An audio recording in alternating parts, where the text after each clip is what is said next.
This is Herb Powell. He sucks. This is the history of Herb Powell. Nah, we're not doing a Simpsons Histories on Unky Herb. We can get rid of that music. There's not nearly enough material for one of those. But in covering both of his episodes recently, it made me realize something. I really don't care for Herb Powell as a character very much. Or at least, I don't like how the show treats him in comparison to Homer. So, in the first of what will be, I'm sure, a series of So-and-so Sucks videos, here is my case for why Herb Powell sucks.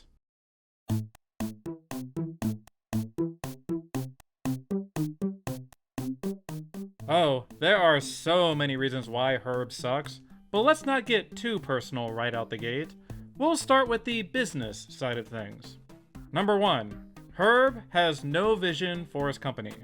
Have you ever noticed when watching Oh Brother, Where Art Thou that Herb has no actual ideas of his own? We meet him and get an idea of how badly things are going for Powell Motors in the market against Japanese imports, similar to real-life Detroit automakers of the time. And we get a sense of how these Harvard deadheads are so out of touch with what the average American wants. But in none of these scenes does Herb actually provide a clear vision of where Powell Motors needs to go. Oh sure, he's good at knocking down bad ideas. The Persephone is a terrible name for their economy model. He is correct to call out his executives. He is correct to call them out when they don't have any cars with pep that Homer would want. But at the same time, Herb is literally the CEO of the company and should be guiding what his VPs are doing. It's all top down. If Powell Motors is tanking in the market, it's Herb's fault, not the executives. The episode likes to give Herb credit for being the one person who realizes a shakeup is needed. We're supposed to side with him here. But Herb himself has no idea what that should actually be. He makes his half-brother come up with it all. And then, when he doesn't like Homer's work, he knocks down that idea too. Herb is like that friend who says they don't care where to go to lunch, and then systematically nitpicks every suggestion. Hey Herb, we're all going to Jimmy John's now. Either get in the car or don't. He's a terrible communicator too. In all these scenes, he's constantly yelling and berating them for stuff when he's asleep at the wheel. He has this gigantic ego, where he gets this idea that Homer represents the common man and should design their next car, and doesn't listen to the objections. Oh, you have other projects in development? Put them all on hold. You say this guy has terrible hygiene and impractical ideas? No, you're gonna call back and say the exact opposite. Even Homer confesses that he doesn't know anything about cars, and Herb refuses to listen to him. Like, it's cool that Herb doesn't micromanage and lets professionals do their jobs, but it's completely mind-boggling to not even monitor how the project is going. How can he not know the sticker price of the vehicle he's debuting? The man went on stage to present a vehicle that he's never even seen before. Obviously that's the joke, but my god, not even Twitter is that unorganized with its messaging.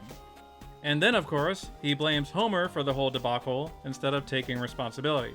It's always blame, blame, blame for Herb, despite not bringing any ideas of his own to the table. Like, I get why he blows up at the bus stop since he has just lost everything. Calling Homer a spongehead is mean after a fairly innocuous comment, but I get it. He's frustrated. However, it's clear in the follow-up episode that Herb does indeed blame Homer for the whole thing.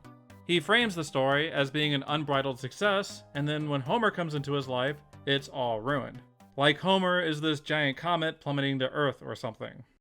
It's almost as if Herb wrote Brother Can You Spare 2 Dimes, because the whole episode is like trying to gaslight the audience into thinking it was Homer's fault. We get Lisa suggesting to loan in the money like it's a debt to be repaid. They have Homer saying insensitive things in an attempt to say, see, Herb is right to dislike him. I don't know what happened in Herb's personal life, but he is really, really bad at maintaining relationships. Lisa asks why he never wrote to them, and he replies, what was he supposed to do, describe the gutter he's living in? Which Lisa accepts as an explanation.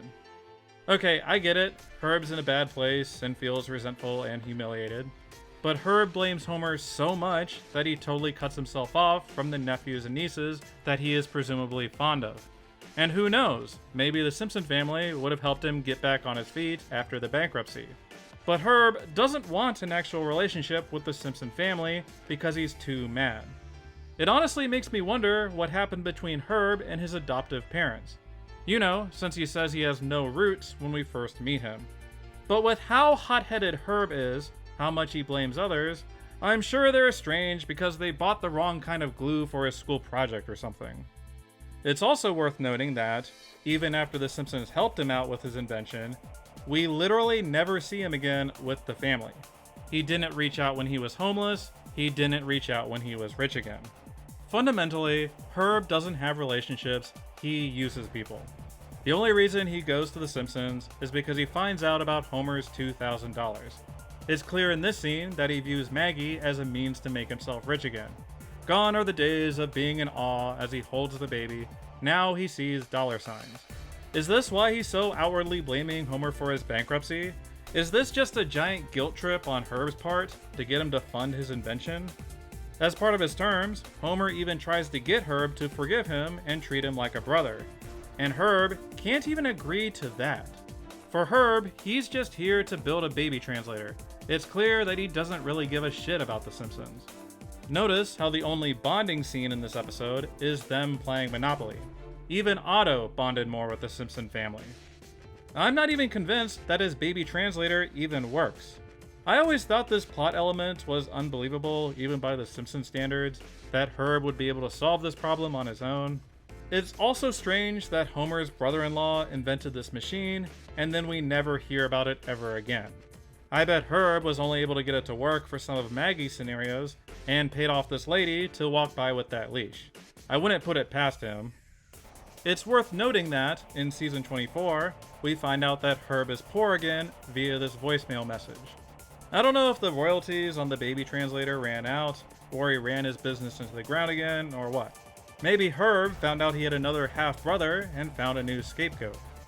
We're getting into speculative territory here, so I'll leave this argument here for now.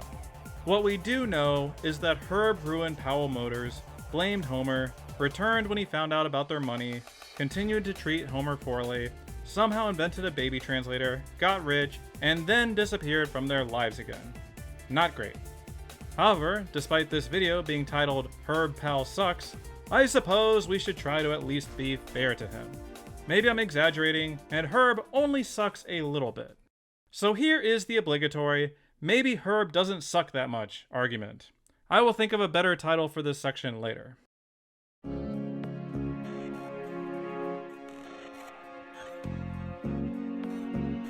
Okay, first of all, let's just toss aside all the speculative stuff, like about his adoptive parents and his inventions and his later business failings. We don't know what happened to his adoptive parents. Maybe they did have a good relationship, but Herb feels lonely and has no roots in the single adult sense, that he wants a family. That's a reasonable explanation, given how he bonds with the Simpsons. And there isn't any direct evidence that the baby translator doesn't work, as cuckoo bananas as it is. There's no logical in-universe reason why it disappears afterward. We're stuck with the Doyleist explanation that it disappears because The Simpsons is a status quo show. In terms of the car built for Homer fiasco, it's worth pointing out that Herb initially cries out, "What have I done?" and then references their zoo trip. So in a sense, Herb does blame himself for setting this in motion, even though he blows up at Homer's musings afterward. There isn't much of a defense for his characterization in Brother Can You Spare Two Dimes, however. Over time, it's clear that Herb blames his downfall on Homer coming into his life. Despite his blame being misguided, it does make some sense that Herb could feel a sense of bitterness toward his half-brother. In the scene, it's clear that he does feel emotionally conflicted about it, even if it culminates in a punch to the face. It's true that Herb is using the Simpson family to fund his invention, but to his credit, he does pay them back the $2,000 and buys them personalized gifts. Don't know if giving someone like Bart an NRA membership is a great idea, but at the very least, he was thoughtful with his gifts. And he does give Homer the forgiveness he so badly desires. Eventually, before completely disappearing from his life again. Hey, this is a section about Herb sucking slightly less, not Herb being awesome. Give me a break.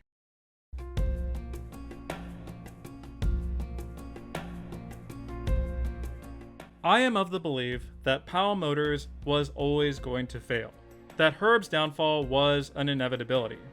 I mean, Herb does have the Simpson gene after all, that Y chromosome was gonna get him eventually. But it's not like Powell Motors was doing that well before he met the Simpsons. For this one debacle to tank the entire company immediately, it must have already been on thin ice. Herb Powell is a deeply unhappy person, prone to angry outbursts and bitter grudges. It's clear that he has a chip on his shoulder due to his humble beginnings, that he had to work his way up to get everything he has. I think that kind of experience is going to harden most people, especially in the unforgiving business world. Herb seemed to recognize this problem, which is why he falls so hard for the Simpson family and needs to be the informal Unky Herb to them. I think that's why he's so apt to spoil the kids and show off his fantastic wealth. This is what he feels he can bring to his new family. But instead of finding any intrinsic value from that relationship, despite his financial ruin, he walks away blaming it. That a familial relationship would be an Achilles heel or something in succeeding in business. It's not surprising at all that we never hear from Herb ever again, that he totally ghosts them. Oh Brother, Where Art Thou broke him in more ways than one. Fundamentally, Herb sucks because everything is a transactional relationship to him. Herb decides that Homer came into his life to save Powell Motors, and when that didn't work out, Homer exists as a means to get a $2,000 investment. He's not going to give Homer his forgiveness until everything works out. This was a business transaction, and he is only going to pay his warm fuzzy dividends when he books a profit. That's how business works. It's so appropriate that this episode opens with Mr. Burns paying off Homer for making him sterile, because this is the exact same kind of quid pro quo that Herb does. Herb is just one of those obsessive business people who devote their entire life to that hustle. Like he's that relative who's only contacting you for some MLM he's doing, and then when that doesn't work out, blames you for not buying enough tacky clothing from him.